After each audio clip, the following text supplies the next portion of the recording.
Type in Smriti Parathikkad.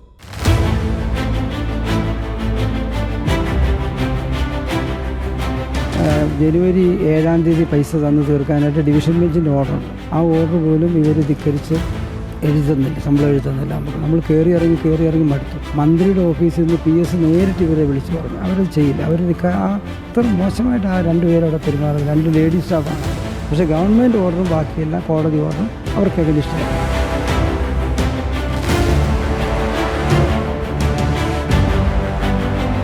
സ്വാഭാവികമായിട്ടും ഒരു ഉദ്യോഗസ്ഥൻ എന്ന് പറഞ്ഞാൽ ഭരണകൂടത്തിന്റെ ഭാഗമാണ്.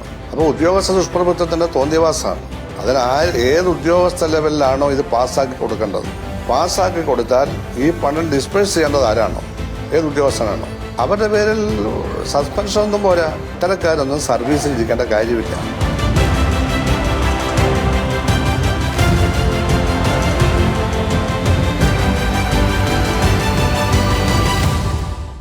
ഓരോ ഫയലും ഓരോ ജീവിതമാണെന്ന് മുഖ്യമന്ത്രി പറഞ്ഞത് 9 വർഷം മുൻപാണ്.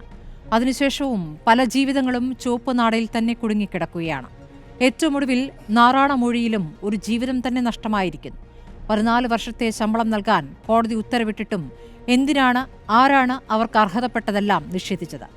അത്രയും കാലം ശമ്പളം വാങ്ങിയല്ലേ DE ഓഫീസിലുള്ളവർ ആ അധ്യാപകയ്ക്ക് ശമ്പളം നൽകാനുള്ള നടപടിയൊന്നും എടുക്കാതിരുന്നത്? ഇതെല്ലാം ഉദ്യോഗസ്ഥ ദുഷ്പ്രഭുത്വമെന്നും ഭരണകൂട പരാജയമെന്നും വിളിക്കാനുണ്ടായത് ഒരു G. സുധാകരൻ മാത്രമാണെന്നതും ശ്രദ്ധേയമാണ്. വീണ്ടും സിസ്റ്റമോ എന്നതാണ് ചോദ്യം.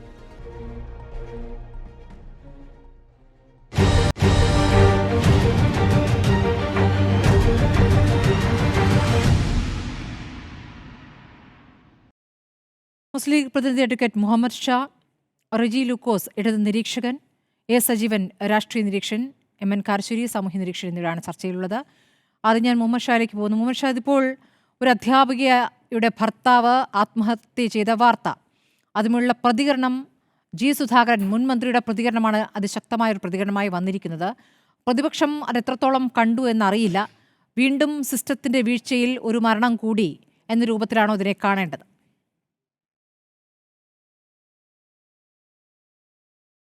ഇതിനെ ഞാൻ കാണുന്നത് ഒരു ആത്മഹത്യയിലൂടെ മാത്രം നമ്മൾ ഈ സിസ്റ്റത്തിൻ്റെ ഈ വീഴ്ചയെക്കുറിച്ച് ചർച്ച ചെയ്യേണ്ട ഒരു അവസ്ഥയിലേക്ക് നമ്മൾ വന്നിരിക്കുകയാണ്.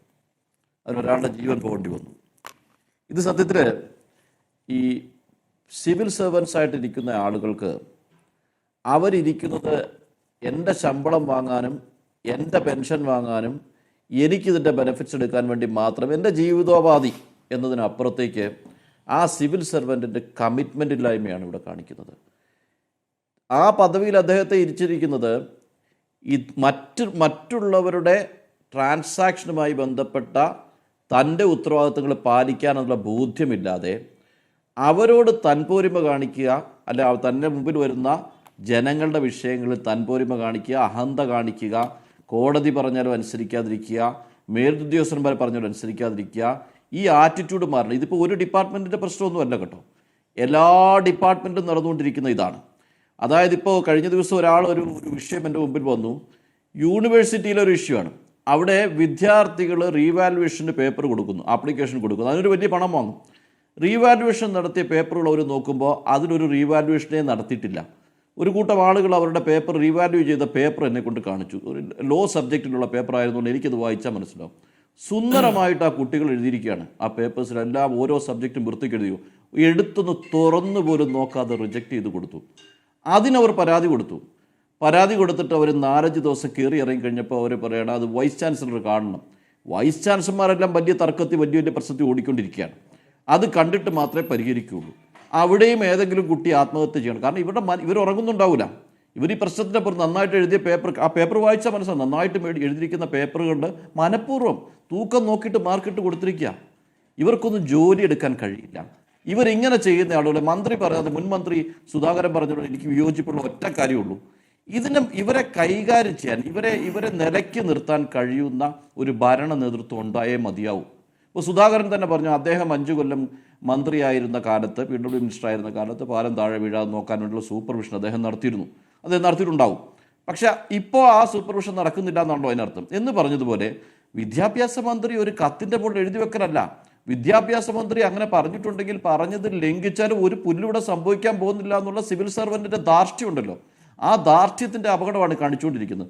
ഇതിന് മാത്രമല്ല, എത്രയോ വിഷയങ്ങളിൽ രാജ്യത്തിൻ്റെ എല്ലാ ഭാഗത്തും 45,000 ഒരു വർഷം കേരള ഹൈക്കോടതിയിൽ ഫയൽ ചെയ്യുന്നത്.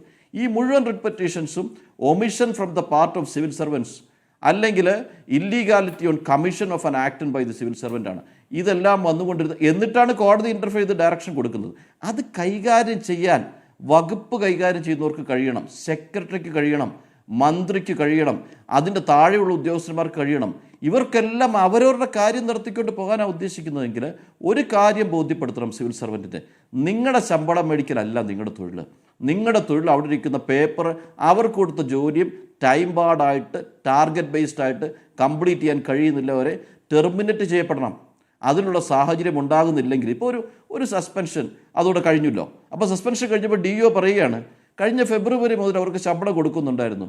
അവർ കുടുംബത്തിൽ നിന്ന് കൊടുത്ത പൈസ അത് 14 വർഷത്തെ ശമ്പളം ഇപ്പോഴും കൊടുത്തിട്ടില്ല എന്ന് പറയുകയാണ്.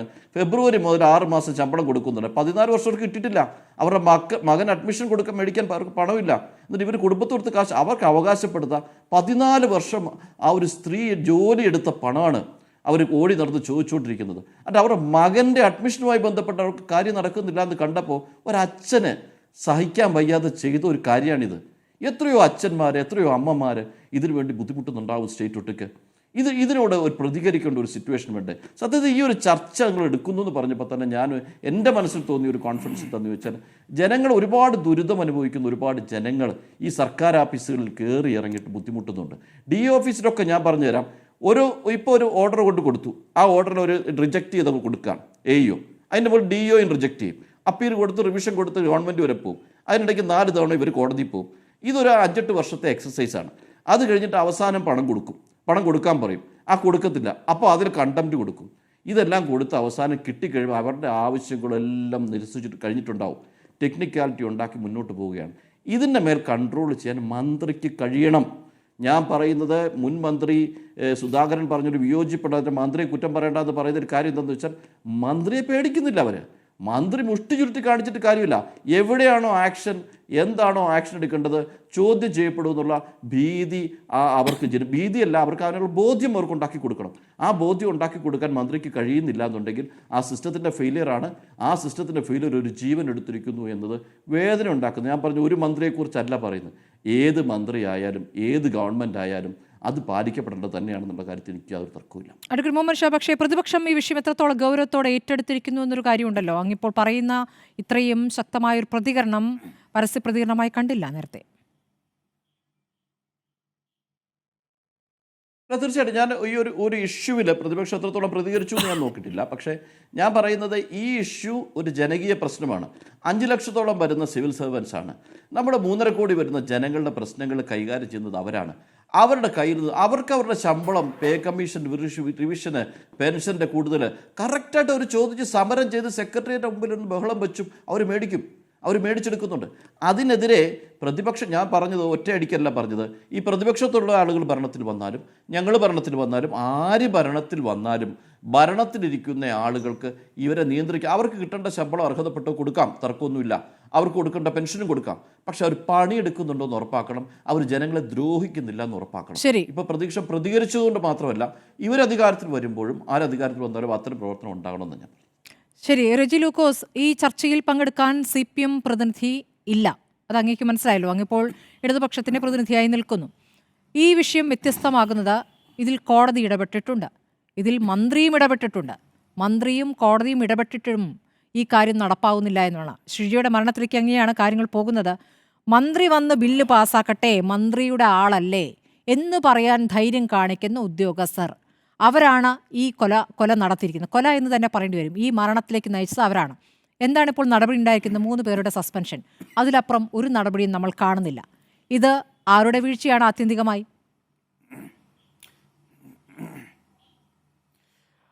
സ്മൃതി, ഇതിനെക്കുറിച്ച് പറയുമ്പോൾ 2 കാര്യങ്ങൾ പ്രത്യേകിച്ച് പറയണം. ഒന്ന്, ഇതൊരു കൊലപാതകം ആണെന്നുള്ള കാര്യത്തിൽ സ്മൃതിയുടെ വേഷനോട് എനിക്കും വലിയ എതിർപ്പൊന്നുമില്ല. കാരണം പൊതുസമൂഹത്തിനെ ബാധിക്കുന്ന ഉദ്യോഗസ്ഥന്മാരുടെ തേർവാഴ്ചയ്ക്കെതിരെ പൊതുസമൂഹം ഉണരേണ്ട കാലം വളരെയധികം വൈകിയെന്ന് എനിക്ക് തോന്നുന്നത്. പക്ഷെ നമ്മൾ മനസ്സിലാക്കേണ്ട ആ കുറ്റം നമ്മളിൽ തന്നെ ചേർത്തണം. കാരണം ഉദ്യോഗസ്ഥന്മാർ കാണിക്കുന്ന എല്ലാ വൃത്തികെട്ട പരിപാടികളും മനുഷ്യദ്രോഹങ്ങൾക്കും സാമൂഹ്യ ദ്രോഹങ്ങൾക്കും ഒരു മനുഷ്യന്റെ ഒരു ഫയൽ ഒരു ദിവസം കൊണ്ട് അല്ലെങ്കിൽ ഒരു മണിക്കൂർ കൊണ്ട് തീർക്കാവുന്നത് ഒരു വർഷം വരെ നീട്ടിക്കൊണ്ടുവന്ന ഉദ്യോഗസ്ഥന്മാരെ ആരെങ്കിലും വിമർശിക്കുകയോ അവർക്കെതിരെ വിരൽ ചൂണ്ടിയാൽ അത് പാടില്ല, ഉദ്യോഗസ്ഥന്മാർക്കെതിരെ ഒന്നും മിണ്ടാൻ പാടില്ല, നിങ്ങൾ ഓച്ചാനിച്ച് നിന്നോണെന്നും പറഞ്ഞ നരേഷൻ കുറേ മാധ്യമങ്ങളും കുറേ പ്രതിപക്ഷങ്ങളും ഇവിടെ കുറേ നാളുകളായിട്ട് പുലർത്തുന്നുണ്ട്. ഏറ്റവും വലിയ ഉദാഹരണം ADMന്റെ ആത്മഹത്യ. ADM കുറ്റവാളിയെന്നല്ല ഞാൻ പറഞ്ഞു വരുന്നത്. ADMന്റെ ആത്മഹത്യയിൽ ഏതാണ്ട് 1.5 മാസക്കാലം ആ ചർച്ചയിലൊക്കെ പങ്കെടുത്തതാണ് ഞാൻ. ഉദ്യോഗസ്ഥന്മാർക്ക് വേണ്ടി മാത്രമായിരുന്നു ചർച്ച നടത്തിയത്. അപ്പൊ ഈ ഉദ്യോഗസ്ഥന്മാരെക്കെതിരെ ഒരു അക്ഷരം മിണ്ടിയാൽ സാമൂഹ്യ പ്രവർത്തകരോ രാഷ്ട്രീയ നേതാക്കളോ അല്ലെങ്കിൽ മറ്റുള്ള തലങ്ങളിലുള്ളവരോ ഒരു സാധാരണക്കാരനോട് നല്ല താരതമ്യമല്ല അങ്ങ് നടത്തുന്നത്. ഇതൊരു നല്ല താരതമ്യമേ അല്ല ശ്രീ റെജി ലൂക്കോസ്. അല്ല, ഒരു ഉദ്യോഗസ്ഥന്റെ മരണമാണ് സംഭവിച്ചത്. അല്ല, ഞാൻ പറഞ്ഞ അല്ലല്ല, അതെന്ത് തരം താരതമ്യമാണ്? അല്ല, അത് തന്നെ ഞാൻ പറഞ്ഞു വരുന്നത് സ്മൃതി. അല്ല, ഞാൻ പറഞ്ഞത് ഉദ്യോഗസ്ഥന്മാർ കാണിക്കുന്ന തെറ്റുകളെ വിരൽ ചൂണ്ടുമ്പോൾ അത് പാടില്ല എന്നും പറഞ്ഞുകൊണ്ട് ഒരു നരേഷൻ എന്ത് വിരൽ ചൂണ്ടലാണ് നടന്നത് എന്ന് നമ്മൾ കണ്ടല്ലോ. ഇവിടെ ഇപ്പൊ എന്താ തങ്ങളെ ബാക്കി വിരലുകളൊക്കെ ഇപ്പൊ എവിടേക്കാണ് ചൂണ്ടപ്പെടുന്നത് എന്നുള്ളതും കൂടി അങ്ങ് ആലോചിക്കൂ. സിസ്റ്റം ഫെയിലിയർ ഏതൊക്കെ കാര്യങ്ങളിൽ കണ്ടു നമ്മൾ. മെഡിക്കൽ കോളേജിൽ നോക്കൂ, മെഡിക്കൽ കോളേജിൽ ഒരു കെട്ടിടത്തിന്റെ ഭാഗം തകർന്ന് ഒരു സ്ത്രീ മരിച്ചല്ലോ. ആ മരണമില്ല എന്ന് പറയാൻ പറ്റില്ലല്ലോ. എന്നിട്ട് എന്തായി റിപ്പോർട്ട്? എന്തായിരുന്നു അന്വേഷണ റിപ്പോർട്ട്? ആരുടെ വീഴ്ചയായിരുന്നു? സിസ്റ്റത്തിന്റെ ഫെയിലിയർ എന്ന് മന്ത്രി പറഞ്ഞു. ആ സിസ്റ്റം ഫെയിലിയറിൽ ആർക്കെതിരെ നടപടി ഉണ്ടായി? എന്താണ് അവസാനം കളക്ടർ കൊടുത്തിരിക്കുന്ന റിപ്പോർട്ട്? ഇതൊക്കെ കേരളം കാണുകയല്ലേ? അല്ല സ്മൃതി, ആ സിസ്റ്റത്തെ നേരായ രീതിയിൽ ചലിപ്പിക്കാൻ ഒരു സർക്കാരോ പൊതുസമൂഹമോ ഇവിടുത്തെ പൊതുസമൂഹം ജയിപ്പിച്ച് വിട്ടു. പിന്നെ ആരാണ് ചെയ്യേണ്ടത്? പൊതുസമൂഹം എന്ത് ചെയ്യണമെന്നാണ് ഈ പറയുന്നത്? അല്ല, അത് നിങ്ങളുടെ തെറ്റായ ധാരണ. സർക്കാരിന്റെ ജോലി സർക്കാരിന്റെ ജോലി എന്താണ് ശ്രീ റെജി ലൂക്കോസ്? അല്ല, സർക്കാർ മാത്രം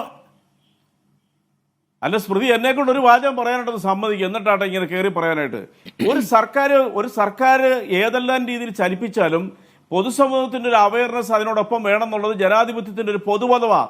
അത് നശിപ്പിക്കാൻ ശ്രമിക്കുന്നതിൽ മാധ്യമങ്ങൾ കൂടെ പങ്കുണ്ടെന്ന് ഞാൻ പറഞ്ഞാൽ ഞാനതിൽ ഉറച്ചു നിൽക്കുന്നു. മുഹമ്മദ് ഷാ പോലും അത് എതിർക്കരുതെന്ന് എനിക്ക് തോന്നുന്നു. മാധ്യമങ്ങളാണ് ഈ വാർത്ത വേണ്ട രീതിയിൽ കൈകാര്യം ചെയ്തിരിക്കുന്നത് ശ്രീ റെജി ലൂക്കോസ്. അതുകൊണ്ടാണ് നമ്മളിവിടെ ചർച്ചയ്ക്ക് ഇരിക്കുന്നത്. മാധ്യമമല്ലേ ഈ ചർച്ച ചെയ്യുന്നത്? അല്ല, ഞാൻ മാധ്യമങ്ങളെ അടങ്ങലെ കുറ്റപ്പെടുത്തിയതല്ല. മാധ്യമങ്ങൾ എന്ന് പറയുന്നത് ഇവിടെ ഇല്ല എങ്കിൽ ഇവിടുത്തെ വ്യവസ്ഥ കുത്തഴിയും. അതിലൊക്കെ തർക്കം. ഞാനും ആ പിന്നാമ്പുറത്തൂടെ വന്നയാൾ തന്നെ. പക്ഷെ ഇവിടെ പ്രശ്നം എന്താ? ഇവിടെ സിസ്റ്റത്തെ മാത്രം നിങ്ങൾ പറയുമ്പോൾ ഒരു സിസ്റ്റം മാത്രം മനസ്സ് വെച്ച് ചലിച്ചാൽ ഒരു സമൂഹത്തിൽ ഒന്നും ചെയ്യാൻ പറ്റത്തില്ല. അതൊരു 80% ചെയ്യാൻ പറ്റും. ബാക്കിയുള്ളവർ എന്തിനാണ് രാഷ്ട്രീയ പ്രവർത്തകർ? എന്തിനാണ് ഇവിടുത്തെ സാമൂഹ്യ പ്രവർത്തകർ?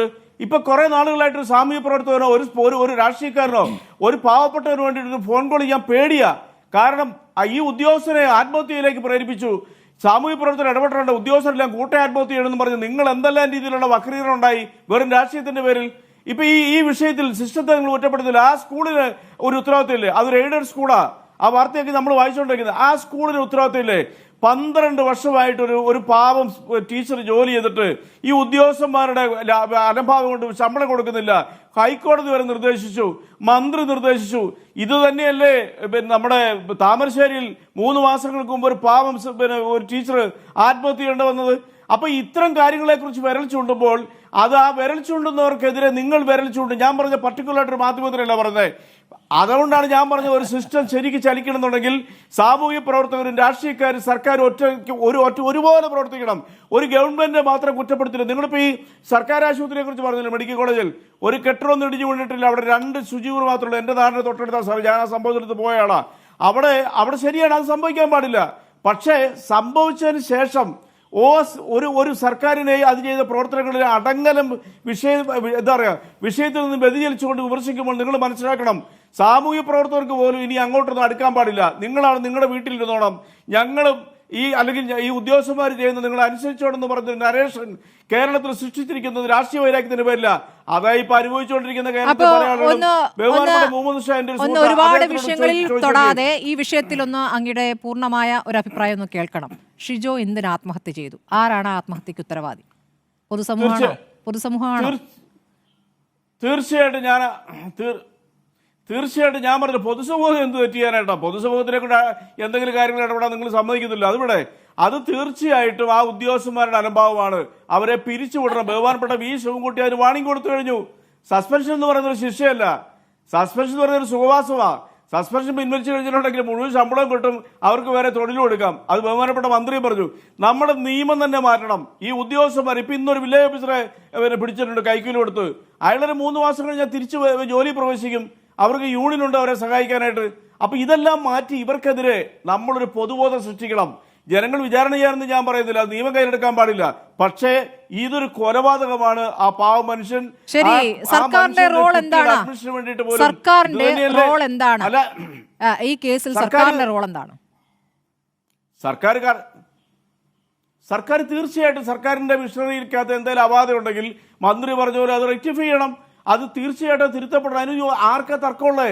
പക്ഷെ സർക്കാരിനെ മാത്രം പിൻപോയിന്റ് ചെയ്തുകൊണ്ട് നിങ്ങൾ ഇങ്ങനെ ചർച്ച ചെയ്യുമ്പോൾ ഒരു പ്രശ്നം, ഒരു ഗവൺമെന്റ് എടുക്കുന്ന നടപടികൾ ജനങ്ങൾക്ക് അനുകൂലമാണോ അല്ലയോ എന്നുള്ളൊരു ജനങ്ങൾക്ക് തിരിച്ചറിയാൻ അവസരം കൊടുക്കണം. എങ്കിലേ അവരും ഇടപെടത്തുള്ളൂ. ഇപ്പൊ ഞങ്ങളൊക്കെ നമ്മളൊരു ജീവൻ നഷ്ടപ്പെട്ടതിനെ കുറിച്ചാണല്ലോ ശ്രീ റെജി ലൂക്കോസ് ചർച്ച ചെയ്യുന്നത്. ഒരാൾ ആത്മഹത്യ ചെയ്യുന്നതിലേക്ക് കാര്യങ്ങൾ എത്തിയത് എങ്ങനെ എന്നതാണല്ലോ നമ്മൾ ചർച്ച ചെയ്യുന്നത്. ഈ ആത്മഹത്യക്ക് ശേഷം നമ്മളൊരു സാരോപദേശം നൽകുക എന്ന രൂപത്തിൽ, അല്ലെങ്കിൽ നിയമം കയ്യിലെടുത്ത് ജനം മുഴുവൻ അങ്ങ് തെരുവിലിറങ്ങി വേറെ എന്തെങ്കിലും രീതിയിൽ പ്രതികരിക്കുക എന്നാണ് അങ്ങ് ഉദ്ദേശിക്കുന്നത്.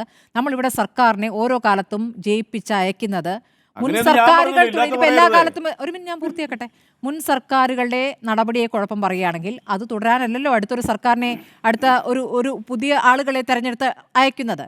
ഒരു തുടർച്ചയ്ക്ക് വേണ്ടിയല്ലല്ലോ. സിസ്റ്റം എല്ലാ കാലത്തും ഒരുപോലെയാണ്. സർക്കാരുകൾ മാറി മാറി വരുന്നു എന്ന് പറഞ്ഞാൽ പിന്നെ സർക്കാരിനെ കൊണ്ട് എന്താണ് കാര്യന്നേ? അല്ല, സർക്കാരുകൾ ഇടതുപക്ഷ ജനാധിപത്യത്തിന്റെ സർക്കാർ 9 വർഷം കൊണ്ട് ചെയ്തിരിക്കുന്ന കർശനമായിട്ടുള്ള നിലപാട് കൊണ്ടാണല്ലോ. മുഖ്യമന്ത്രി തന്നെ പറഞ്ഞു ഓരോ ഫയലിലും ഓരോ ജീവിതമാണ് തുടരും. ഇവിടെ പല കൂട്ടയാത്മഹത്യകൾ നടക്കാതിരുന്നത് അതുകൊണ്ടാണ് നടപടികൾ നടക്കുന്നുണ്ട്. പക്ഷേ 3.5 ലക്ഷം ഫയലുകൾ ശ്രീ റെജി ലൂക്കോസ്. അല്ല, അത് ശരിയാണെന്ന് ഞാൻ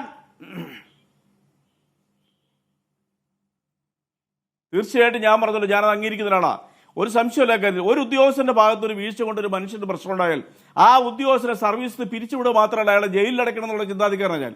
ഒരു തർക്കമില്ല കാര്യത്തിൽ അതും. പക്ഷെ നിങ്ങൾ ദയവായിട്ട് എൻ്റെ ഒരു റിക്വസ്റ്റ്, ഉദ്യോഗസ്ഥന്മാരെ മാക്സിമം നല്ല ഉദ്യോഗസ്ഥന്മാരെ ഒരിക്കലും കുറ്റപ്പെടുത്താൻ പറ്റത്തില്ല. എനിക്ക് പരിചയമുള്ള ഒരുപാട് നല്ല ഉദ്യോഗസ്ഥരുണ്ട്, മനുഷ്യർ. പക്ഷേ ഒരു പെർസെൻറ്റേജ് ഓഫ് എംപ്ലോയീസ്, സർക്കാർ എംപ്ലോയീസ് 5,05,000 പേരേ ഉള്ളൂ. അവർ തൊഴിൽ കിട്ടാൻ വേണ്ടിയിട്ട് കേണപേക്ഷിക്ക് കിട്ടിക്കഴിഞ്ഞാൽ പിന്നെ ജനങ്ങളെ എങ്ങനെ ഉപദ്രവിക്കുന്നുള്ളതിൽ റിസർച്ച് ചെയ്യുന്നവന്മാരെ അവരെല്ലാ രാഷ്ട്രീയ ചായ്വുള്ളവന്മാരും ഉണ്ട്. ഒരു തർക്കമില്ല കാര്യത്തിൽ. അവർക്ക് നേരെ ഒരു സമൂഹത്തിലെ സാമൂഹ്യ പ്രവർത്തകർ ഈ ചർച്ചയിൽ ഇരിക്കുന്ന ഉൾപ്പെടെയുള്ള നിങ്ങൾ ചെയ്ത് തെറ്റാണെന്ന് പറയുമ്പോൾ ആ ഉദ്യോഗസ്ഥരെ ആത്മഹത്യ ചെയ്യാൻ പ്രേരിപ്പിച്ചു ആ രാഷ്ട്രീയക്കാരനല്ലേ, ആ വക്കീലല്ലേ, നേതാവെന്ന് പറഞ്ഞുകൊണ്ട് വാർത്തകൾ ചമയ്ക്കുമ്പോൾ അയാൾക്ക് തണ്ട് കൂടുവാണ്. എനിക്ക് എന്ത് ചെയ്താലും എന്നെ സപ്പോർട്ട് ചെയ്യാൻ ഒരു വിഭാഗം ഉണ്ടെന്നുള്ളവരും ആ തണ്ടാണ് ഇവന്മാരെ കൊണ്ട് ഈ പാവങ്ങളെ കൊലയ്ക്ക് കൊടുപ്പിക്കാൻ കാരണം. നിങ്ങൾ എന്തുകൊണ്ട് ആ സ്കൂളിന്റെ അധികൃതരെ വിമർശിക്കുന്നില്ല? ഞാൻ ഈ വിഷയത്തെ സ്കൂൾ മാനേജ്മെന്റിനെതിരെയാണ് വിദ്യാഭ്യാസ വകുപ്പ് നീങ്ങുന്നത്. അത് ശരി, വിദ്യാഭ്യാസ വകുപ്പിലെ ഉദ്യോഗസ്ഥർ ഇപ്പോൾ സ്കൂൾ മാനേജ്മെന്റിന്റെ തലയിൽ വെക്കാനാണ് ശ്രമിക്കുന്നത്. അപ്പോൾ താങ്കൾ പറഞ്ഞു വരുന്നു മാനേജ്മെന്റിന്റെ കുഴപ്പമെന്നാണോ? അതൊന്നും അല്ല ഞാൻ പറഞ്ഞത്. അവർക്ക് ഉത്തരവാദിത്തമുണ്ടെന്ന് ഞാൻ പറഞ്ഞത്. അല്ലാണ്ട് ഉദ്യോഗസ്ഥന്മാരെ ചാരി ഞാൻ എൻ്റെ ജീവിതത്തിൽ സംസാരിക്കില്ല. കാരണം അത് സ്മൃതിക്ക് തെറ്റിപ്പോയി. കാരണം ADM ആത്മഹത്യയിൽ ഉദ്യോഗസ്ഥന്മാരെ, കേരളത്തിലെ ഉദ്യോഗസ്ഥന്മാരെ ഇനി ഒരക്ഷരം പോലും മിണ്ടാൻ പറഞ്ഞതിൽ അതിനെ എതിർത്ത് ചർച്ചയിൽ പങ്കെടുത്തവരാണ് ഞാൻ അന്ന് മുതൽ. കാരണം എന്നറിയോ, ഞങ്ങൾക്കൊക്കെ അറിയാം ഈ ഉദ്യോഗസ്ഥർ ചെയ്യുന്ന ദ്രോഹങ്ങൾ. എല്ലാ ഉദ്യോഗസ്ഥന്മാരൊന്നുമില്ല, ഞാൻ വെള്ളപൂശാൻ പറയുന്നതല്ല, ഇവർ ചെയ്യുന്ന കടും ദ്രോഹങ്ങൾ.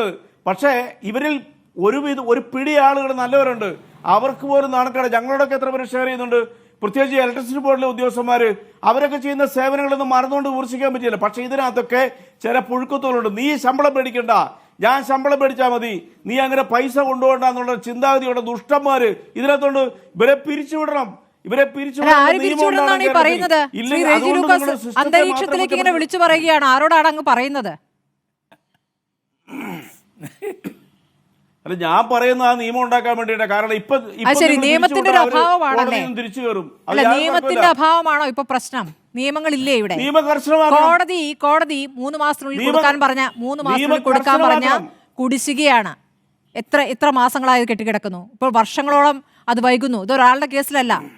ഇവർക്കിത് സഹിക്കാൻ പറ്റാത്തതുകൊണ്ട്, മകന്റെ ഫീസ് അടയ്ക്കാൻ പറ്റാത്തതുകൊണ്ട് ആത്മഹത്യയിലേക്ക് അദ്ദേഹം പോയി. ഇത് പലരുടെ അനുഭവമാണെന്നേ, ഒരാളുടെ മാത്രമല്ല. അല്ല, അതൊരു വലിയ പോയിന്റ് തന്നെയാണ്.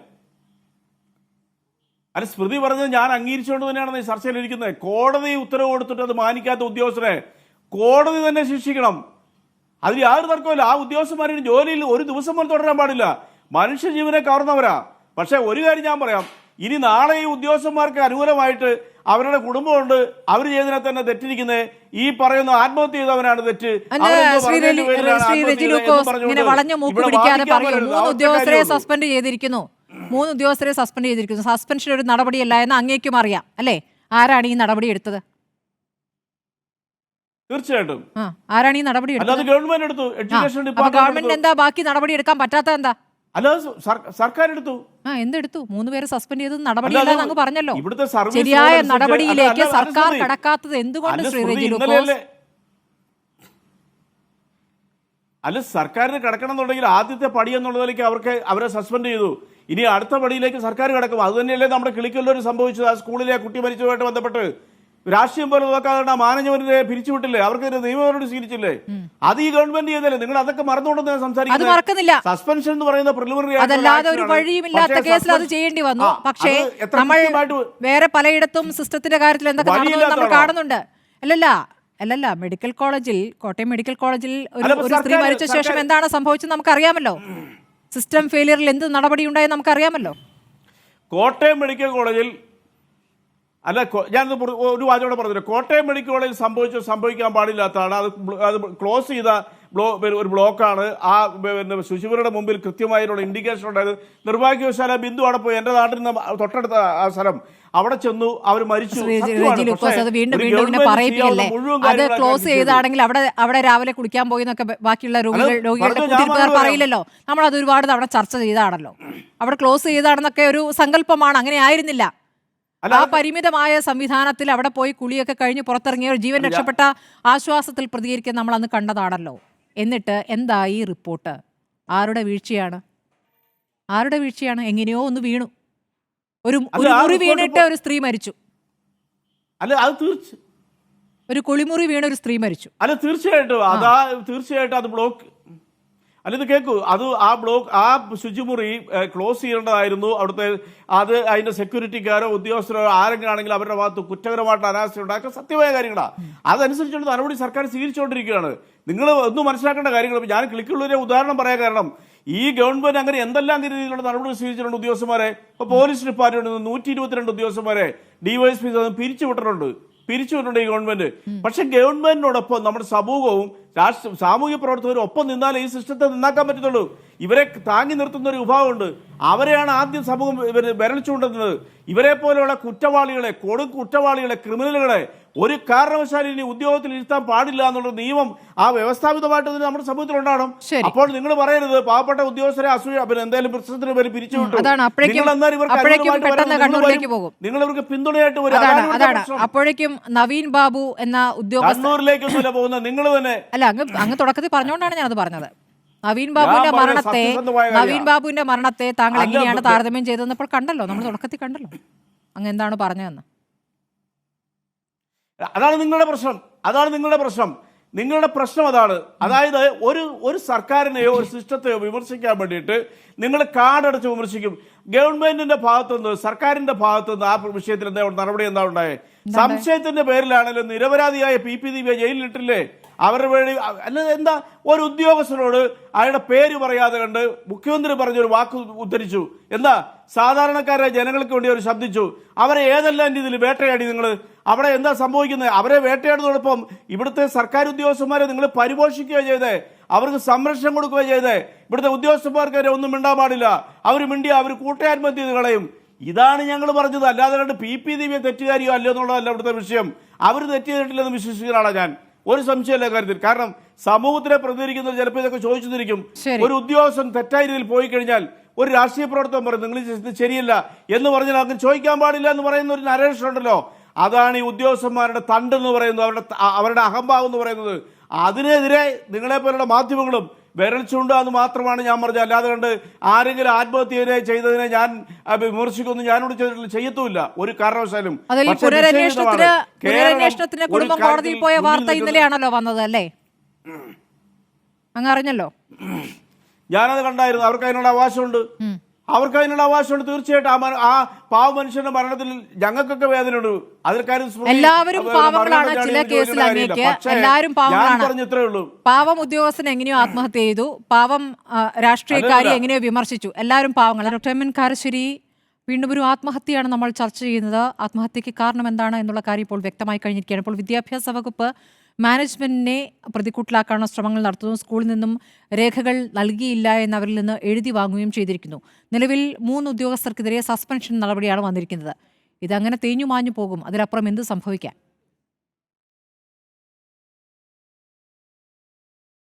സ്മൃതി, ബഹുമാനപ്പെട്ട റെജി ലൂക്കോസ് ഈ സമയത്ത് കാണിച്ച ഒരു തമാശ വളരെ വളരെ ക്രൂരമായിപ്പോയി. അദ്ദേഹം പറഞ്ഞ ഒരു കാര്യം, ഈ ദുസ്ഥിതിയിൽ ആർക്കൊക്കെ ഉത്തരവാദിത്തമുണ്ടെങ്കിലും അതിൽ അവസാനത്തെ ആളാണ് ഗവൺമെൻറ്. മാധ്യമങ്ങൾക്ക് ഉത്തരവാദിത്തമുണ്ട്, ബഹുജനങ്ങൾക്ക് ഉത്തരവാദിത്തമുണ്ട്, പ്രതിപക്ഷത്തിന് ഉത്തരവാദിത്തമുണ്ട്. അങ്ങനെ പിന്നെ അദ്ദേഹം ചെയ്ത ഒരു പണി ഒരു തരത്തിലും സ്മൃതി ചൂണ്ടിക്കാണിച്ചല്ലോ, ഞാൻ അതിനോട് യോജിക്കുന്നു എന്ന് പറയാൻ വേണ്ടിയാണ്. അതായത് ഈ സമയത്ത് ഒരിക്കലും നമ്മൾ താരതമ്യത്തിന് എടുക്കാൻ പാടില്ലാത്ത അങ്ങേയറ്റം ദുഷ്ടമായ ഒരു സംഭവമാണ് കണ്ണൂരിൽ നടന്നത്. അവിടുത്തെ ADM-നെതിരായിട്ട് അവിടുത്തെ അന്നത്തെ ജില്ലാ പഞ്ചായത്തിൻ്റെ പ്രസിഡന്റ് ശ്രീമതി ദിവ്യ ഒരു ആരോപണം ഉന്നയിക്കുകയാണ്. അപ്പോൾ ആരോപണം ഉന്നയിച്ചിട്ട് ആ സാധു മനുഷ്യൻ തൂങ്ങി മരിച്ചപ്പോൾ നമ്മൾ ആ പറഞ്ഞ ആരോപണം എന്താണെന്ന് ചോദിക്കുകയാണ്. അപ്പോൾ ഒരു ഉദാഹരണം പറയാം. പ്രശാന്ത് എന്ന ഒരാളോട് കൈക്കൂലി വാങ്ങി. ഇപ്പോൾ പ്രശാന്ത് എവിടെയില്ല. പ്രശാന്ത് എവിടെ? അയാൾ ആരോടാ പൈസ മേടിച്ചത്? എവിടെ? അയാൾ മുഖ്യമന്ത്രിക്ക് പരാതി കൊടുത്തു എന്ന് വാർത്ത വരുന്നു. മുഖ്യമന്ത്രിയുടെ ഓഫീസിൽ അങ്ങനെ പരാതി കിട്ടിയിട്ടില്ല. ഇപ്പോൾ കേസിൽ എവിടെയും പ്രശാന്തനില്ല. മാത്രമല്ല നവീൻ ബാബുവിൻ്റെ ഭാര്യയും കുടുംബവും പറയുന്നത് CBIക്ക് വിടണമെന്നാണ്. അത് ഇവർ സമ്മതിക്കില്ല. ഇവർ എരയുടെ മരിച്ച സാധു മനുഷ്യൻ്റെ കൂടെയാണെന്ന് പറയും. അപ്പോൾ ഇങ്ങനെ തമാശ പറയേണ്ട ഒരു സംഗതിയല്ല. മാത്രമല്ല ഈ അവസരം ഉപയോഗിച്ചിട്ട് PP ദിവ്യയെ ന്യായീകരിക്കാൻ നടത്തുന്ന ശ്രമം എന്ന് പറയുന്നത്, റെജി ലൂക്കോസ് എന്നോട് ക്ഷമിക്കണം, അത് വളരെ വളരെ ക്രൂരമാണ് താങ്കൾ ഈ ചെയ്തതെന്ന് എനിക്ക് പറയാതെ നിവൃത്തിയില്ല. പിന്നെ സ്മൃതിയുടെ ചോദ്യത്തിൻ്റെ മറുപടി വളരെ ലളിതമാണ്. സ്മൃതി, നമ്മുടെ ജനാധിപത്യം എത്ര ദുർബലമാണെന്ന് കാണിക്കുകയാണിത്. കാരണം ഇവിടുത്തെ തൊഴിലാളികളെ, സാധാരണ തൊഴിലാളികളെ, ഉദ്യോഗസ്ഥന്മാരെയൊക്കെ നമ്മുടെ എല്ലാ പാർട്ടിക്കാരും UDF LDF ഒരുപോലെ അവരുടെ അവകാശങ്ങളെപ്പറ്റി പഠിപ്പിച്ചു. അവകാശ സമരങ്ങളിലൂടെ അവരെ വളർത്തിയെടുത്തു. ചുമതലകളുണ്ട് എന്ന് അവരോട് പറഞ്ഞതേയില്ല. ഇനിയും ആർക്കും പറയാൻ പറ്റില്ല. അതിപ്പോൾ റെജി ലൂക്കോസ് മനസ്സിലാക്കേണ്ടത്, ഈ നാട് ഭരിക്കുന്ന ഒരു ഭരണകൂടമുണ്ട് ഇവിടെ. മന്ത്രി, വിദ്യാഭ്യാസ മന്ത്രിയുണ്ട്. വിദ്യാഭ്യാസത്തിൻ്റെ ഇവിടെ 2 മന്ത്രിയുണ്ട്. പൊതുവിദ്യാഭ്യാസ മന്ത്രിയുണ്ട്, ഉന്നത വിദ്യാഭ്യാസ മന്ത്രിയുണ്ട്. അവരാണ് ഇപ്പോൾ പറഞ്ഞല്ലോ അവരെ പിരിച്ചുവിടേണ്ട ആരാണ്? മന്ത്രിയാണ്. അല്ലാതെ മാധ്യമങ്ങൾക്ക് പിരിച്ചുവിടാൻ പറ്റില്ല.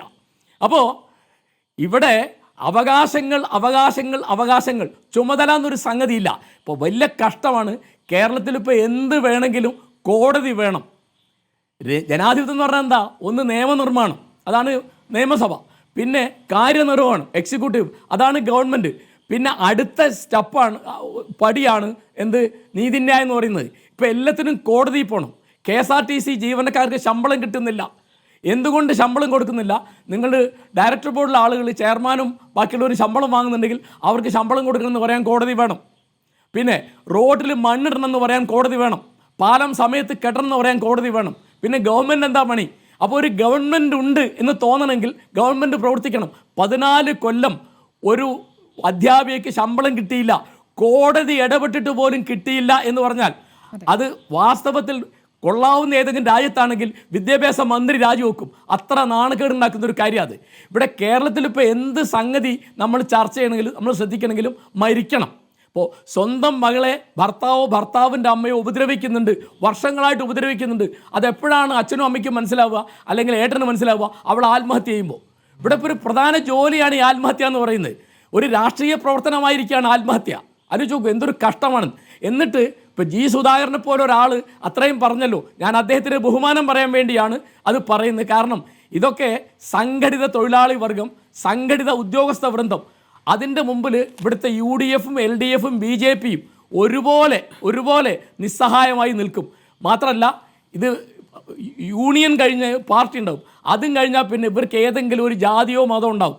അദ്ദേഹം മുസ്ലിമോ ക്രിസ്ത്യാനിയോ നായരോ ഈഴവനോ നമ്പൂരിയോ ആയിരിക്കും. ഉടനെ പറയും ഇത് നമ്പൂരിമാർക്കെതിരാണ്, നായന്മാർക്കെതിരാണ്, മുസ്ലിങ്ങൾക്കെതിരാണ്. അപ്പോൾ ജാതിക്കാട് ഇറക്കും, അല്ലെങ്കിൽ മതം ഇറക്കും, അല്ലെങ്കിൽ പ്രദേശം ഇറക്കും.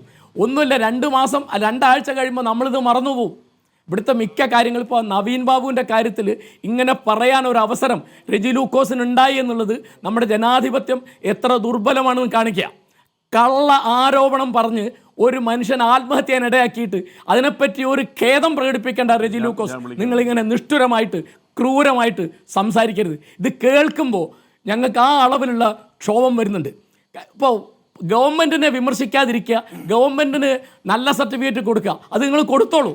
അത് കാരണം രാഷ്ട്രീയമായ ആധമർണ്യം കൊണ്ട് വിധേയത്വം കൊണ്ട് അങ്ങനെയൊക്കെ വേണ്ടി വരും. അത് നമ്മൾ എല്ലാ ചർച്ചയിലും കാണുന്നതാണല്ലോ, ഇതൊരു പുതിയ കാര്യമല്ല. പക്ഷെ ഞാൻ പറയുന്നത് നവീൻ ബാബു എന്ന് പറയുന്ന എല്ലാവരും, എല്ലാ മന്ത്രിമാരും, വകുപ്പ് മന്ത്രി അടക്കം അദ്ദേഹം നിസ്വാർത്ഥനാണ് എന്നും യോഗ്യനാണ് എന്നും പറഞ്ഞു.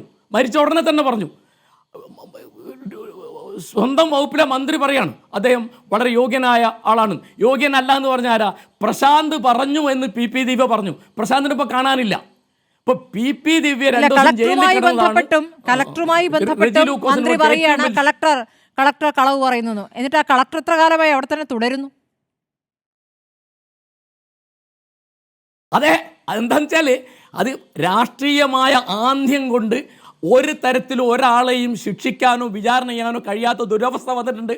ആ ദുരവസ്ഥയുടെ ഇരകളിൽ ഒരാളാണ് താനെന്ന് റെജി ലൂക്കോസ് ദയവായി മനസ്സിലാക്കണമെന്നാണ് എനിക്ക് പറയാനുള്ളത്. പിന്നെ ഇവിടെ തീർച്ചയായിട്ടും ഒരു ഗവൺമെൻറ് ഉണ്ട് എന്ന് തോന്നാത്ത മട്ടിൽ ഇപ്പോൾ ടോള് പിരിച്ചതിൻ്റെ പൈസ എത്രയായി എന്ന് ആരാ തീരുമാനിക്കുക? കോടതി. ശമ്പളം കൊടുക്കേണ്ടത് കോടതി തീരുമാനിക്കും. വൈസ് ചാൻസലറെ വെക്കണോ വേണ്ട എന്നാരാ തീരുമാനിക്കുന്നത്? ഉന്നത വിദ്യാഭ്യാസ മന്ത്രിയുണ്ട്, അതിനായിട്ടൊരു മന്ത്രിയുണ്ട്. അത് ഹൈക്കോടതി പറയും വൈസ് ചാൻസലർമാരെ നിയമിക്കണം, രജിസ്ട്രാർ എങ്ങനെ കളിക്കാൻ പാടില്ല. അപ്പോൾ കോടതിയാണോ നമ്മളെ ഭരിക്കുന്നത്?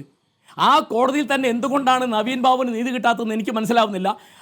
ഈ ചർച്ചയിലേക്ക് അത് കൊണ്ടുവന്നത് തീർച്ചയായിട്ടും ഒരു ചർച്ചയ്ക്കൊരു വ്യതിയാനം വരുത്താൻ വേണ്ടി, ഒരു വിഷയം മാറ്റാൻ വേണ്ടിയുള്ള ഒരു കളി കളിച്ചായിരിക്കും റെജി ലൂക്കോസ്. പക്ഷെ അത് ആളുകൾക്ക് മനസ്സിലാവും എന്ന് താങ്കൾ ദയവായിട്ട് മനസ്സിലാക്കണം.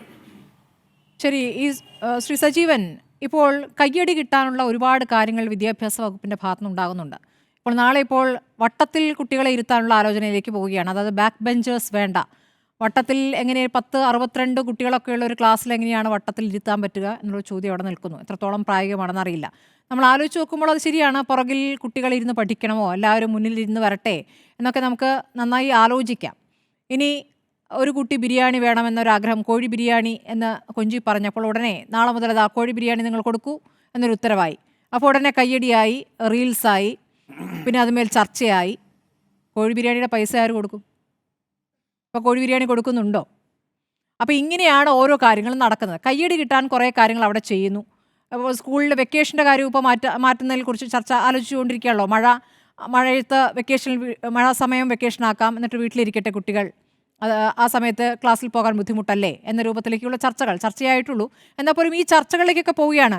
ഈ ബേസിക്കായ അല്ലെങ്കിൽ ഏറ്റവും പ്രാഥമികമായി വരേണ്ട ഏറ്റവും വലിയ വിഷയങ്ങൾ മറയ്ക്കുകയും അല്ലെങ്കിൽ അതിലേക്ക് ശ്രദ്ധ കൊടുക്കാതിരിക്കുകയും ഈ രൂപത്തിലേക്ക് ചർച്ച കൊണ്ടുപോവുകയും ചെയ്യുകയാണ്. അതിലേക്ക് മാധ്യമങ്ങളും വലിയ രീതിയിൽ വരികയും ചെയ്യുന്നുണ്ട്. ഇതിനെ എങ്ങനെയാണ് അങ്ങ് കാണുന്നത് ശ്രീ എ സജീവൻ? ഈ ഗുരുതരമായ വിഷയത്തിൽ ഇപ്പോൾ ഈ വിഷയം വ്യത്യസ്തമാകുന്ന മന്ത്രി ഇടപെട്ടിട്ടുണ്ട്. മന്ത്രി ആ കുടുംബം പോയി കാണുന്നുണ്ട്, മന്ത്രി അതിന്മേൽ നടപടിയെടുക്കാൻ ആവശ്യപ്പെടുന്നുണ്ട്, അവസാനം കോടതി ഉത്തരവുമുണ്ട്. എന്നിട്ട് അതിനെയും കവച്ചു വെക്കുന്ന ധാർഷ്ട്യം, ഉദ്യോഗസ്ഥ ധാർഷ്ട്യം ഇവിടെ നടക്കുന്നുണ്ടെങ്കിൽ ആത്യന്തികമായി അതിൻ്റെ ഉത്തരവാദിത്തം ആർക്കാണ്? ഒന്നാമത്തേത്, ഈ വേനലവധി മഴക്കാലത്തേക്ക് മാറ്റണമോ, കുട്ടികൾ വട്ടത്തിലിരിക്കണമോ എന്നുള്ള കാര്യങ്ങളൊക്കെ അതൊക്കെ ചർച്ച ചെയ്യാം, വേണം, അത് ചെയ്യുന്നതിൽ കുഴപ്പമൊന്നുമില്ല. പക്ഷേ ഏറ്റവും പ്രധാനപ്പെട്ട കാര്യം എന്ന് പറയുന്നത് സിസ്റ്റത്തിന് വരുന്ന പാളിച്ച. അതാണല്ലോ ഇപ്പോൾ കുറച്ച് കാലമായിട്ട് മന്ത്രിമാർ തന്നെ പറഞ്ഞുകൊണ്ടിരിക്കുന്നത്. ഡോക്ടർ ഹാരിസ് ഒരു പ്രശ്നം ഉന്നയിച്ചപ്പോൾ, ഒരു വലിയ ഗുരുതരമായ പ്രശ്നം ഉന്നയിച്ചപ്പോൾ അത് സിസ്റ്റത്തിന് വന്ന പാളിച്ചയാണെന്ന് പറഞ്ഞു. എന്നാൽ അദ്ദേഹത്തിന് തന്നെ ഷോക്കോസ് നോട്ടീസും കൊടുത്തു. അപ്പോൾ ഈ പ്രശ്നം ഉന്നയിക്കുന്ന ആൾക്ക് ഷോക്കോസ് നോട്ടീസ് കൊടുക്കുന്നൊരവസ്ഥയിലേക്ക് കാര്യങ്ങൾ പോവുകയാണ്. അപ്പോൾ സിസ്റ്റത്തിന് പാളിച്ച ഉണ്ടാകുമ്പോൾ ആര് ഉത്തരവാദി? ഈ ഉദ്യോഗസ്ഥന്മാർ സ്വാഭാവികമായിട്ടും കോടതി പറഞ്ഞിട്ട് ഒരു വ്യാഴവട്ടക്കാലം ശമ്പളം കിട്ടാത്ത അധ്യാപികയുടെ കാര്യത്തിൽ ഈ കോടതി പറഞ്ഞിട്ടും മന്ത്രി പറഞ്ഞിട്ടും കൊടുക്കുന്നില്ലെങ്കിൽ ആ സിസ്റ്റത്തിൻ്റെ പാളിച്ചയാണ്, ഉദ്യോഗസ്ഥൻ്റെ പാളിച്ചയാണ്. പക്ഷേ ഈ സിസ്റ്റത്തിൻ്റെ പാളിച്ചയിൽ ആത്യന്തികമായിട്ടുള്ള ഉത്തരവാദി എന്നുള്ള പദമല്ല പ്രയോഗിക്കേണ്ടത്. കുറ്റവാളി ആരാണ്? തീർച്ചയായിട്ടും എനിക്കതിൽ സംശയമില്ല, ഭരണകൂടം തന്നെയാണ്. ഭരണകൂടത്തിന് അത് UDF ആണോ LDF ആണോ BJP ആണോ എന്നുള്ളതൊന്നുമല്ല പ്രശ്നം. ഭരണകൂടത്തിനെ ഈ സിസ്റ്റം മാറ്റാൻ പറ്റുള്ളൂ. ഇപ്പോൾ റെജി ഇവിടെ പറഞ്ഞല്ലോ, ഈ പൊതുസമൂഹം ഒക്കെ ഇതിലിടപെട്ട് ചെയ്യണം, അല്ലെങ്കിൽ സാമൂഹ്യ പ്രവർത്തകർ ചെയ്യണം, ആർക്കൊന്നും ചെയ്യാൻ പറ്റില്ല. കാരണം സിസ്റ്റത്തിന് വരുന്ന പ്രശ്നങ്ങളിൽ ഇപ്പോൾ ഈ എന്ത് വന്നാലും ഈ പല ഘട്ടങ്ങളിലും ആളുകളെ സസ്പെൻഡ് ചെയ്യും. ഇപ്പോൾ ഇവിടുന്ന് 3 പേരെ ഇവിടെ സസ്പെൻഡ് ചെയ്തു. അങ്ങനെ ഓരോ ഘട്ടത്തിലും ആളുകൾ സസ്പെൻഡ് ചെയ്യും. 3 മാസത്തേക്കോ 6 മാസത്തേക്കുള്ള സസ്പെൻഷൻ കാലാവധി കഴിഞ്ഞാൽ ഇവർ വീണ്ടും ഈ സസ്പെൻഷൻ കാലത്ത് തന്നെ അവർക്ക് അതിൻ്റെ പകുതി ശമ്പളം കിട്ടുന്നുണ്ട്. അത് കഴിഞ്ഞിട്ട് വീണ്ടും അവർ തിരിച്ച് വരുന്നു. അത് അവർക്ക് നടപടിയിലേക്ക് പോയിട്ടില്ല എങ്കിൽ, ഇവർ കുറ്റക്കാരാണെന്ന് കണ്ടെത്തിയിട്ടില്ല എങ്കിൽ കിട്ടാത്ത ശമ്പളം കൂടി വീണ്ടും അവർക്ക് കിട്ടുന്നു. ഇങ്ങനെയാണ് സാധാരണ ഇതിൽ വന്നുകൊണ്ടിരിക്കുന്നത്. പക്ഷേ അപ്പോഴും സിസ്റ്റത്തിൻ്റെ പ്രശ്നമുണ്ട്. സിസ്റ്റം മാറ്റണമെങ്കിൽ ആര് മാറ്റണം? ഇവിടെ നമ്മൾ പറഞ്ഞു ഇവരെ പിരിച്ചുവിടേണ്ട. ഇപ്പോൾ മുഹമ്മദ് ഷാ ഉൾപ്പെടെയുള്ള ആളുകൾ പറഞ്ഞാണ് ഈ സസ്പെൻഡ് ചെയ്താൽ പോരെ, പിരിച്ചുവിടേണ്ട. പിരിച്ചുവിടാൻ പറ്റില്ല. ഒന്നാമത്തെ കാര്യം അവിടെയാണ്. ഈ നമ്മുടെ സിസ്റ്റം പ്രകാരം, നമ്മുടെ ഇതുവരെയുള്ള നിയമപ്രകാരം അങ്ങനെ എളുപ്പത്തിൽ ഒരാളെ പിരിച്ചുവിടാൻ പറ്റില്ല. അതിന് കുറേ പ്രൊസീജിയറുണ്ട്, അതൊക്കെ നടപ്പാക്കണം. സത്യത്തിൽ ഇവിടെ നിയമം മാറ്റലാണ്. നിയമം മാറ്റണമെങ്കിൽ ആര് മാറ്റണം? ഇവിടെ എന്തിനാണ് ഞാൻ ഭരണകൂടമാണ് കുറ്റവാളി എന്ന് പറയാൻ കാരണം ഇതാണ്. സിസ്റ്റത്തിലെ പിഴവുണ്ടെങ്കിൽ അത് മാറ്റാനുള്ള ഉത്തരവാദിത്വം പൂർണ്ണമായും ഭരണകൂടത്തിന്. കാരണം ഭരണകൂടം എന്ന് പറയുന്നത് ഈ മൊത്തം തിരഞ്ഞെടുക്കപ്പെടുന്ന ജനപ്രതിനിധികളിൽ ഭൂരിപക്ഷമുള്ള ആളുകളാണല്ലോ ഭരിക്കാൻ പോകുന്നത്. അപ്പോൾ അവിടെ നിയമസഭയിൽ ഒരു ബില്ല് പാസ്സാക്കിയെടുക്കാൻ ഉള്ള ഭൂരിപക്ഷമുള്ള ആളുകളാണ് ഭരണകൂടത്തിലുള്ളത്. അപ്പോൾ അങ്ങനെയുള്ള അവർക്ക് ഈ സിസ്റ്റം തെറ്റാണെങ്കിൽ അത് മാറ്റാൻ പറ്റും. അത് LDFൻ്റെ കാലത്താണെങ്കിലും UDFൻ്റെ കാലത്താണെങ്കിലും ഒക്കെ നമ്മൾ ഉടൻ തന്നെ കൈയൊഴിഞ്ഞേക്കും. ഇത് കുഴപ്പമാണ്. ഇപ്പോൾ ഇവിടെ തന്നെ നോക്കൂ, കോടതി പറഞ്ഞു, മന്ത്രി പറഞ്ഞിട്ട് നടപ്പാക്കാൻ പറ്റിയില്ല. അവസാനം ഇപ്പോൾ ചാരുന്നത് ആരുടെ പേരാണ്? ഈ സ്കൂൾ മാനേജ്മെൻറ്റിൻ്റെ നേരേക്ക് പോകുന്നു. ഇതേപോലെയാണ് ഇപ്പോൾ ഒരു കുട്ടി സ്കൂളിൻ്റെ ഒരു ചേർന്ന് പോയിട്ടുള്ള വൈദ്യുതി കമ്പിയിൽ തട്ടിയുടെ കുട്ടി മരിക്കുന്നു. അത് സംബന്ധിച്ച് KSEBയുടെ റിപ്പോർട്ട് വന്നു. പ്രശ്നം വീഴ്ചകൾ സംഭവിച്ചിട്ടുണ്ട് എന്നുള്ളതാണ് അവരുടെ കണ്ടെത്തൽ. വീഴ്ച സംഭവിച്ചത് കുട്ടിക്ക് വീഴ്ച സംഭവിച്ചതാണോ? കുട്ടി വീണുപോയതാണോ? അല്ലല്ലോ. ഈ വീഴ്ച എന്ന് പറയുന്നത് തെറ്റ്, ഗുരുതരമായ കുറ്റമാണല്ലോ. ആ വീഴ്ച എന്നതിന് അല്ല പറയേണ്ടത്, കുറ്റം. ആ കുറ്റം ചെയ്തത് ആരാണെന്ന് കണ്ടെത്താൻ ആ റിപ്പോർട്ടിൽ പറ്റിയിട്ടില്ല. ഇതാണ് ഇവിടുത്തെ സ്ഥിതി. ഇങ്ങനെ നമ്മൾ ഓരോ സംഭവം വരുമ്പോഴും ഒരു റിപ്പോർട്ട് ഉണ്ടാവും. ആ റിപ്പോർട്ട് കഴിഞ്ഞിട്ട് അത് അവസാനം തേച്ച് മാച്ച് കളയുകയല്ല, അത് തേഞ്ഞ് മാഞ്ഞ് പോകും, നമ്മൾ അറിയില്ല. ഓരോ ഘട്ടങ്ങളിലും ഇതാണ് സംഭവിക്കുന്നത്. സിസ്റ്റം മാറ്റണമെങ്കിൽ അതിവിടെയുള്ള ഭരണകൂടം, അതായത് ഭൂരിപക്ഷ ജനപ്രതിനിധികളുടെ പിന്തുണയുള്ള വിഭാഗം, അവർക്ക് നിയമസഭയിൽ പാസ്സാക്കിയെടുക്കാവുന്നതാണ് ബില്ല്. ഇങ്ങനെ പോയാൽ പോരാ, ഇങ്ങനെയുള്ളവനെയൊക്കെ പിരിച്ചു വിടണം. എനിക്കറിയാവുന്ന ഒരാൾ 4 തവണ കൈക്കൂലി വാങ്ങിയിട്ടുള്ള ഒരു ഉദ്യോഗസ്ഥൻ. ആ ഉദ്യോഗസ്ഥനും ആദ്യത്തെ തവണ സസ്പെൻഷൻ വന്നു, കഴിഞ്ഞ് വീണ്ടും കയറി, അത് കഴിഞ്ഞ് കുറേ കഴിഞ്ഞപ്പോൾ വീണ്ടും വേറെ സ്ഥലത്തേക്ക് സ്ഥലം മാറി പോയിട്ട് അവിടുന്ന് കൈക്കൂലി വാങ്ങി, അപ്പോഴും കുറേ കഴിഞ്ഞാൽ പിടിക്കപ്പെട്ടു. അങ്ങനെ 4 തവണ നിന്നിട്ടും ഇപ്പോഴും അദ്ദേഹം ഈ സർക്കാർ സർവീസിൽ തന്നെ ഉള്ള ആളാണ്. അങ്ങനെ സംഭവിക്കുന്നത് എന്തുകൊണ്ടാണ്? ഇതാണ് പ്രശ്നം. നമ്മൾ സിസ്റ്റത്തിനെ കുറ്റം പറയും.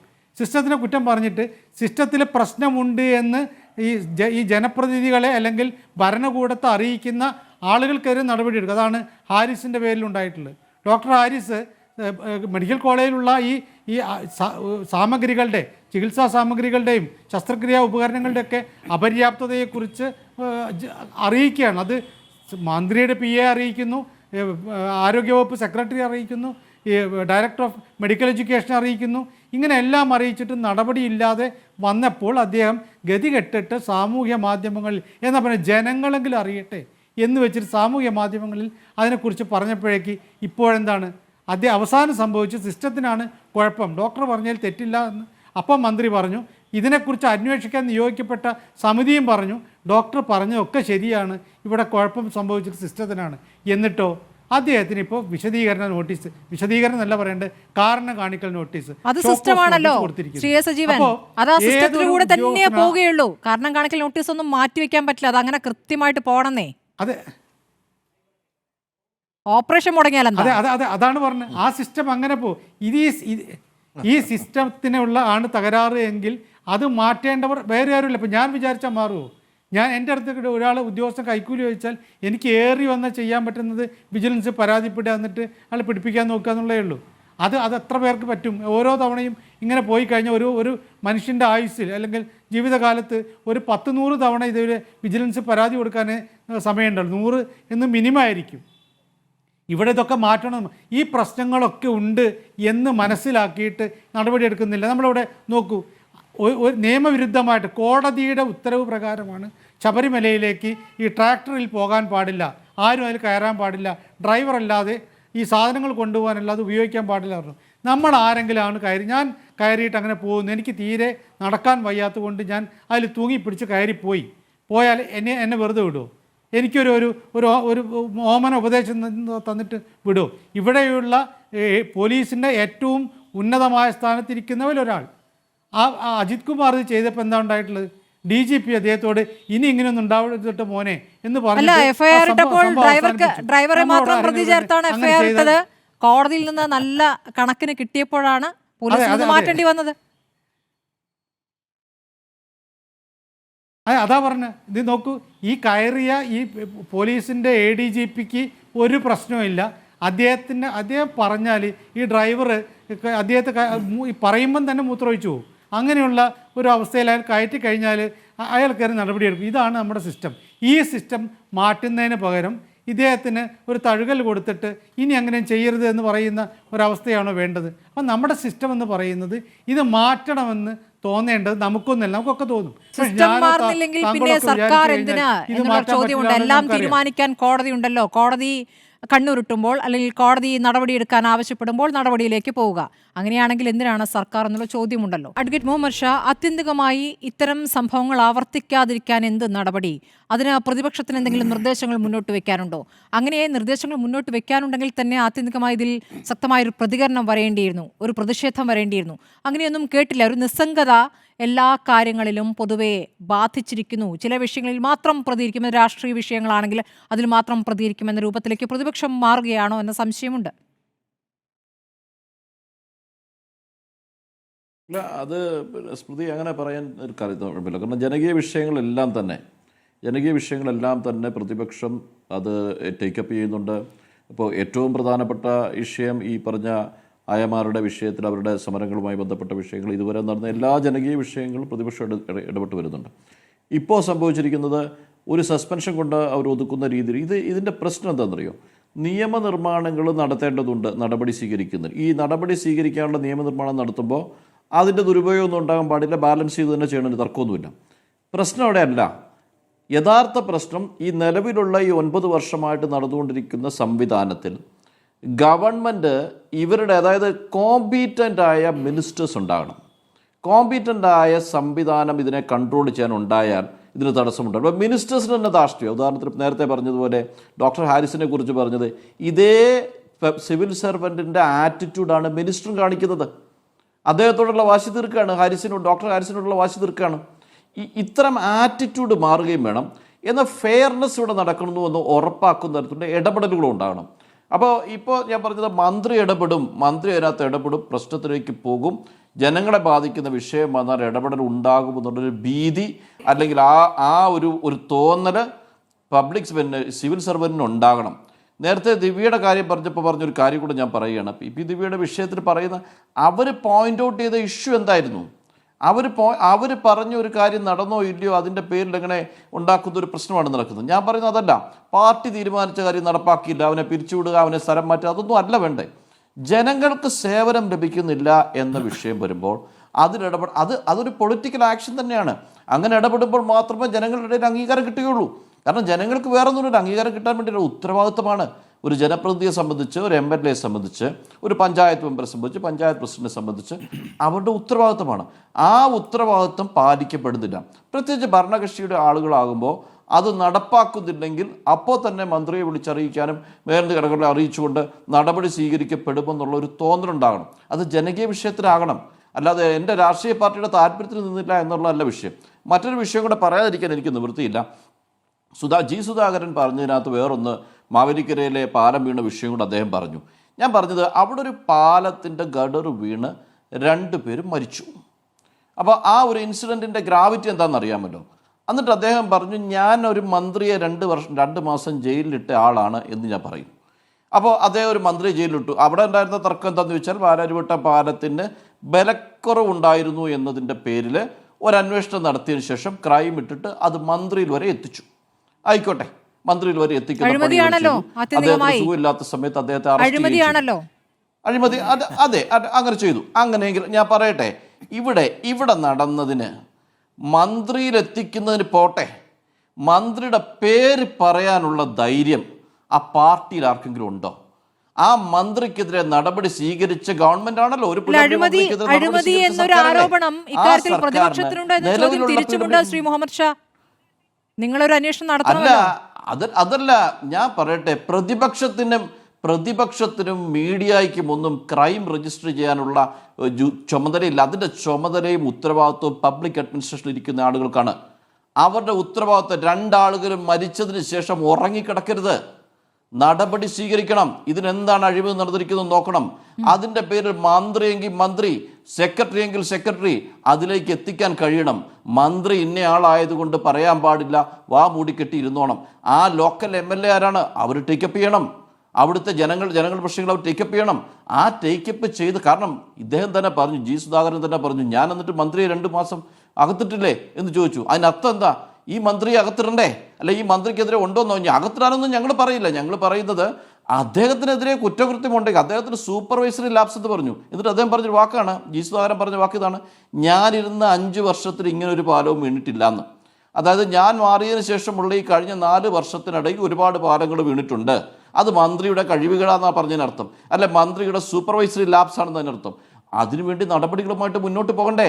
ആ നടപടി എടുക്കാതെ ടാർഗറ്റ് ചെയ്ത് വ്യക്തികളെ നോക്കി, പാർട്ടി നോക്കിയിട്ടൊന്നും അല്ല നടപടി എടുക്കേണ്ടത്. നടപടിയുടെ പാലമാണ് വീണിരിക്കുന്നത്. ഇതേപോലെ തന്നെ നോർത്തേൺ കേരളയിലും പലയിടത്തും ഒക്കെ സംഭവിച്ചിട്ടുണ്ട്. ആ സംഭവിച്ച കാര്യങ്ങൾക്ക് നടപടി സ്വീകരിക്കും. ഇപ്പോൾ ഓരോ സ്ഥലത്ത് നമ്മൾ നോക്കുകയാണെങ്കിൽ ആരൊക്കെ തമ്മിലുള്ള നെക്സസ് ഉണ്ടെന്ന് നമുക്ക് മനസ്സിലാവും. ഈ പർട്ടിക്കുലർ കോൺട്രാക്ടറെ ആരാണ് സ്പോൺസർ ചെയ്തിരിക്കുന്നത്, അയാളെ സപ്പോർട്ട് ചെയ്യുന്നത് ആരാണ്, എന്തുകൊണ്ടാണ്? 2 ജീവനങ്ങ് പോയില്ലേ? 2 ജീവൻ പോയ ഏത് സംഭവം ഉള്ളത്? അപ്പോൾ അതിനൊരു ഗ്രാവിറ്റി ഇല്ലേ? ആ ഇഷ്യൂവിനെ ടേക്കപ്പ് ചെയ്യാൻ തയ്യാറില്ല. ഏതായാലും സുധാകരൻ അത് പറഞ്ഞ സ്ഥിതിക്ക് അതൊരു ഇൻഫർമേഷനായി എടുത്തുകൊണ്ട് അതേലൊരു ഇൻവെസ്റ്റിഗേഷനിലേക്ക് കാര്യം കൊണ്ടുപോകണം. ഇതെങ്ങനെ സംഭവിച്ചു, ആർക്കൊക്കെ ഇതിനകത്ത് ആപ്സസ് ഉണ്ട്, ആരൊക്കെയാണ് ഇതിനകത്തിന് അഴിമതി തന്നെ സംഭവിച്ചിട്ടുണ്ടോ എന്ന് പരിശോധിക്കണ്ടേ? അഴിമതി ഉണ്ടെങ്കിലല്ലേ ഇങ്ങനെയൊക്കെ സംഭവിക്കുള്ളൂ. അത് പരിശോധിക്കാനുള്ള നടപടി സ്വീകരിക്കുമെന്ന് കരുതുകയാണ്. അത് സ്വീകരിക്കണമെന്ന് ഗവൺമെൻറ്റിൻ്റെ ഭാഗമായി നിൽക്കുന്ന പാർട്ടിയുടെ നേതാക്കൾ തന്നെ പറഞ്ഞു. ഇല്ലെങ്കിൽ ജനകീയ വിഷയത്തിൽ മാറി നിന്നവരായിട്ട് അവർ മാറും.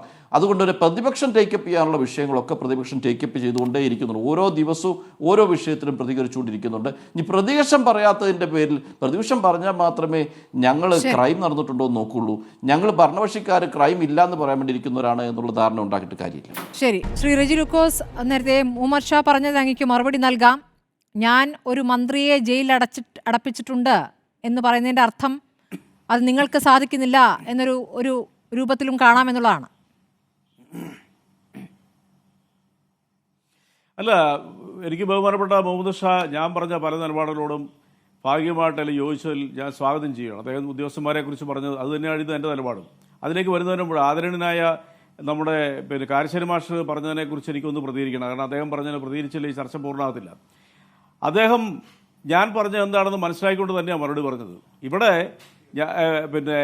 നവീൻ ബാബുവിൻ്റെ വിഷയത്തിൽ നവീൻ ബാബുവിൻ്റെ മരണത്തെ ഞാൻ വെള്ളം പൂശിയിട്ടില്ല. അത് ആദ്യം അങ്ങ് മനസ്സിലായി. ഞാൻ എടുത്ത നിലപാടെന്ന് പറയുന്നത്, നവീൻ ബാബുവിൻ്റെ വിഷയം ആത്മഹത്യയായിട്ട് ബന്ധപ്പെട്ട് കേരളത്തിലെ സർക്കാർ ഉദ്യോഗസ്ഥർക്കെതിരെ ഒരക്ഷരം പോലും ആര് എന്ത് തെറ്റ് ചെയ്താലും അവർക്കെതിരെ പ്രതികരിക്കാൻ പാടില്ല, അവരെന്ത് പറഞ്ഞാലും പാവപ്പെട്ട മനുഷ്യൻ ഓച്ചാനിച്ച് അമ്പറാന്ന് പറഞ്ഞ് മടങ്ങിപ്പോക്കോടെന്നുള്ളൊരു നരേഷൻ ഇവിടുത്തെ പ്രതിപക്ഷം, പ്രത്യേകിച്ച് യൂത്ത് ലീഗ്, യൂത്ത് കോൺഗ്രസ് ഉൾപ്പെടെയുള്ളവർ അവിടുത്തെ കോലാഹലങ്ങളും നമുക്കറിയാമല്ലോ. അത് ശരിയല്ല എന്നുള്ള നിലപാടാണ് ഞാനെടുത്തത്. ആ നിലപാടിൽ അന്നു മുതൽ ഇന്ന് വരെ ഞാൻ ഉറച്ചു നിൽക്കുക. അപ്പോൾ കാരശ്ശേരി മാഷ് അത് മനസ്സിലാക്കാതെ ഒന്നുമല്ല. മാഷ് എന്നെക്കാലൊക്കെ എത്രയോ നമ്മളെക്കാലൊക്കെ എത്രയോ നവീൻ ബാബുവിന്റെ ആത്മഹത്യയിൽ ആരാണ് കുറ്റവാളി? അങ്ങയുടെ മനസ്സിൽ, അങ്ങയുടെ അഭിപ്രായത്തിൽ നവീൻ ബാബുവിന്റെ ആത്മഹത്യയിൽ ആരെങ്കിലും കുറ്റവാളി ഉണ്ടോ? അത് വിചാരണയിലൂടെ കോടതി കണ്ടെത്തട്ടെ. അത് പറയാൻ അങ്ങയുടെ അഭിപ്രായമാണ് ചോദിച്ചത്. അല്ല, കോടതി കണ്ടെത്തുന്നവരെയല്ലോ നമ്മൾ ആ വിഷയം ചർച്ച ചെയ്തിരുന്നത്. അല്ല, അങ്ങിപ്പോൾ ഇരയ്ക്കും വേട്ടക്കാരനും ഒപ്പം ഓടുന്ന ഒരു രീതിയിൽ പറഞ്ഞതുകൊണ്ടാണ് ഞാൻ ചോദിക്കുന്നത്, ആരെങ്കിലും ഉണ്ടോ കുറ്റവാളിയെ? തന്നെ അങ്ങ് ആത്മഹത്യ ചെയ്യാൻ തീരുമാനിച്ചതാണോ? ഇല്ലാതെ അത് സ്മൃതിക്ക് തോന്നുക. ഞാൻ ആ വിഷയം ഉണ്ടായ അന്നു മുതൽ ഡിബേറ്റുകളിൽ പങ്കെടുക്കുന്നതാണ് എല്ലാ ദിവസവും. എന്റെ നിലപാടെന്ന് പറയുന്നത് തെറ്റ് ചെയ്ത ഉദ്യോഗസ്ഥർക്കെതിരെയാണ്. എല്ലാ ഉദ്യോഗസ്ഥന്മാർക്കെതിരെയല്ല, നല്ല ഉദ്യോഗസ്ഥന്മാർ നിരവധി പേരുണ്ട്. ഇപ്പൊ ഈ വിഷയത്തിൽ ഞാൻ ഒരു കാര്യം മാഷോട്, ബഹുമാനപ്പെട്ട മാഷോട് ഒരു കാര്യം പറയാം. ഈ ചർച്ചയ്ക്കിടെ എനിക്കൊരു ഫോൺ കോൾ വന്നു. ഞാൻ സാധാരണ ഫോൺ കോൾ എടുക്കുകയല്ല, ചർച്ച ആയിരിക്കും. കാരണം അറിയോ, നമ്മൾ വഴിതെറ്റിപ്പോവും. ഞാൻ ഒരിക്കലും എടുക്കുന്നില്ല. ഇന്ന് കോളർ ഐ ഡി കണ്ടുകൊണ്ട് മാത്രം എടുത്തു. അദ്ദേഹം എന്ന് പറയുന്ന ഉത്തരവാദിത്തപ്പെട്ട ഒരു മുൻ പഞ്ചായത്ത് പ്രസിഡന്റാണ് അതേ നാട്ടിലെ. ഞാൻ ആ നമ്പർ അങ്ങേക്ക് അയച്ചു തരാം, അങ്ങനെ സംസാരിച്ചു നോക്കെ. ഇതിൽ ഞാൻ ഒരു കാര്യം പ്രതിപാദിച്ചു, ആ മാനേജ്മെന്റിന്റെ അന്വേഷണ പരിധി കൊണ്ടുവരണം. ഇവിടെ പൈസ മേടിക്കാതെ കണ്ട് ലക്ഷങ്ങൾ കൈപ്പറ്റാത്ത ഏതെങ്കിലും എയ്ഡഡ് സ്കൂളിൽ മാനേജ്മെന്റ് ഉണ്ടോ? അപൂർവം ചില സമുദായങ്ങളൊക്കെ നടത്തുമ്പോൾ ഒഴിച്ചാൽ ഇവരെല്ലാം ഭീമമായി തുക വാങ്ങിക്കുന്നുണ്ട്. ആ ഉത്തരവാദിത്തത്തിൽ നിന്ന് ആ മാനേജ്മെന്റിന് ഒഴിഞ്ഞു മാറാൻ പറ്റത്തില്ല ഇദ്ദേഹത്തിന്റെ. അല്ലെങ്കിൽ ആ രീതിയിലുള്ള നടപടി ഒരു അന്വേഷണം നടത്തണമെന്ന് ഞാൻ പറഞ്ഞപ്പോൾ നിങ്ങൾ ആരും അത് ടച്ച് ചെയ്തില്ല. അത് വസ്തുതാപരമായ കാര്യമാണ്. കാരണം അവർക്ക് ഉത്തരവാദിത്തമുണ്ട്, ഈ അപ്പോയിന്റ്മെന്റ് നടത്തിയവർക്ക് ഉത്തരവാദിത്തമുണ്ട്. അതിനെക്കുറിച്ചും ഈ ഉദ്യോഗസ്ഥന്മാർ ചെയ്ത തെറ്റിനെക്കുറിച്ച് കാര്യശ്ശേരി മാഷ് മിണ്ടുന്നില്ല.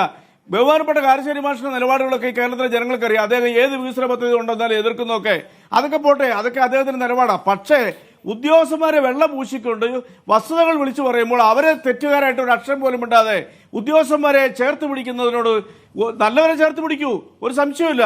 പക്ഷെ മാഷെ പോലെയൊക്കെ കേരളം ആദരിക്കുന്നവര് ഈ തെറ്റ് ചെയ്ത മനുഷ്യനെ കൊലയ്ക്ക് കൊടുക്കുന്ന ഉദ്യോഗസ്ഥന്മാരെ പോലും ഒരക്ഷരം വിമർശിക്കാതെ കണ്ട് ഈ നമ്മൾ എന്താണോ പറഞ്ഞത് അതിന് വിപരീതമായിട്ട് മാഷ് വ്യാഖ്യാനിച്ച് പറയുന്നതിൽ നിർഭാഗ്യകരമാണ്. കാരണം ഞാൻ അങ്ങനെ ആദരിക്കുന്ന ആളാണ്. ഉദ്യോഗസ്ഥ ഭരണത്തെയാണ് അങ്ങ് ശക്തമായി വിമർശിക്കുന്നത്. ഇവിടെ ഒരു സർക്കാരല്ല, ഉദ്യോഗസ്ഥർ ഭരിക്കുന്ന ഉദ്യോഗസ്ഥർക്കെതിരെ നടപടി എടുക്കേണ്ടത് കോടതി തീരുമാനിക്കുകയും ചെയ്യും. സർക്കാരിന് പ്രത്യേകിച്ച് അതാണ് അങ്ങ് പറഞ്ഞതിൽ നിന്നും പൂർണ്ണമായി ആവുന്ന കാര്യം. അതാണ് സർക്കാർ റോളില്ല അങ്ങ് പറഞ്ഞതിൽ സർക്കാർ. ഇപ്പോഴത്തെ ഈ വിദ്യാഭ്യാസ സ്മൃതി ഈ ഗവൺമെന്റ് വന്നതിന് ശേഷം ഈ വിദ്യാഭ്യാസ മേഖലയ്ക്ക് നൽകിയ സംഭാവനകൾ എന്താണെന്നുള്ള വിസിബിളാ.